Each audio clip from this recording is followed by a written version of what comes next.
We're back. I'm very pleased to say joined for the first time by another distinguished member of the United States House of Representatives. He is Congressman Ken Buck. He represents the people of the 4th Congressional District of Colorado. He is no stranger to Washington, though I don't think he prefers it to his own beautiful part of the country, but he has served with distinction in various capacities here in Washington over the years and is now a member of the House Judiciary Committee in the House Government Oversight and Reform Committee. He is a member of the subcommittee of the Judiciary Committee of Immigration and Border Security, a subject we're anxious to talk with him about. Congressman, let me first say, welcome. It is great to have you with us. Congratulations on still being the president of the freshman class, and congratulations on your election to the Congress. It's great to have you here. Thank you very much, Frank. It's great to be with you. We have been talking, you and I, a bit about Iran, and I thought it would be useful to share your insights about, the deal that's coming, but more to the point, the nature of the party to the deal, the Iranian regime, and whether, in your estimation, this is a reliable partner for anything, let alone a multi-billion-dollar windfall in exchange for promises about their nuclear weapons program. Yeah, I think that recent history is very clear that Iran is our enemy. They continue to spout rhetoric that is insightful, inciting their people to hate America, to hate our allies in the Middle East. They have done everything they can to harm our young men and women who were bravely fighting in Iraq and, frankly, in other countries. They have spread terrorism throughout the world and are very clearly doing everything they can to undermine the United States interests. And for the United States to be engaged in negotiations with Iran in a way that would require us to trust them is just, I think, very short-sighted and really ignores their intentions in these negotiations. You know, it's interesting, Congressman Buck. I can't think of another time, and maybe there is another instance, but this seems to be pretty extraordinary, where one nation has actually not just been describing ours as their enemy, but actually engaged in what can only be described as acts of war against us since 1979, when this regime came to power. And we don't acknowledge that. We don't even seem to recognize the true nature of their enmity and the extent to which they're acting upon it. Can you think of another instance where this has been the case? I can't. I will say that we have acknowledged for more than 30 years that they are a state sponsor of terrorism. And this year, this president decided to remove them from that list in spite of their activities in Yemen and the Middle East and across the world. They haven't walked away from Hezbollah or Hamas. They have doubled down on their terrorist activities, and yet this president thinks it's appropriate to ignore those activities for the purposes of promoting a nuclear non-proliferation treaty. It's amazing to me how short-sighted this effort is. Yeah, well, this is not going to be a non-proliferation treaty, that's for sure. It's not a treaty. It's certainly not going to reduce proliferation. If anything, I think it's going to increase it, Congressman, as you know. One of the places in which this is particularly worrying to me, as I was talking with one of your colleagues about it earlier, Congressman Rob Bishop, is with respect to the ability to act on some of these threats of death to America that the Iranians will be in a position to do when they get this nuclear weapon, namely attacking our electric grid with something called electromagnetic pulse. One of your other colleagues, Congressman Trent Franks, has warned that this is something that they've doctrinally espoused now repeatedly. How concerned are you about the vulnerability of our grid and the necessity of protecting it against this threat, among others?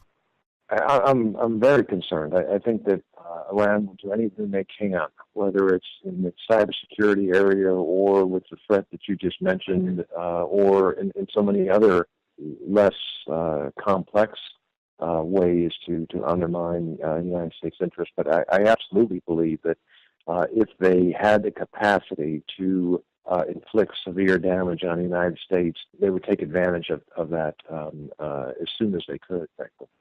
I fear so, too, and one of the reasons why we're so keen on trying to protect the grid is to make that less of a threat.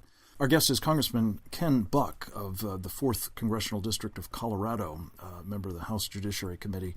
And I wanted to ask you about a matter that's of great concern these days as a result of growing evidence of the really dangerous repercussions of the president's unwillingness to enforce our immigration laws, either with respect to border security or, among other things, with respect to prohibiting sanctuary cities, one of which, San Francisco, has been much in the news as a result of a murder there last week. Congressman, what are your thoughts on the state of our immigration and border security policies and the failure to enforce the law?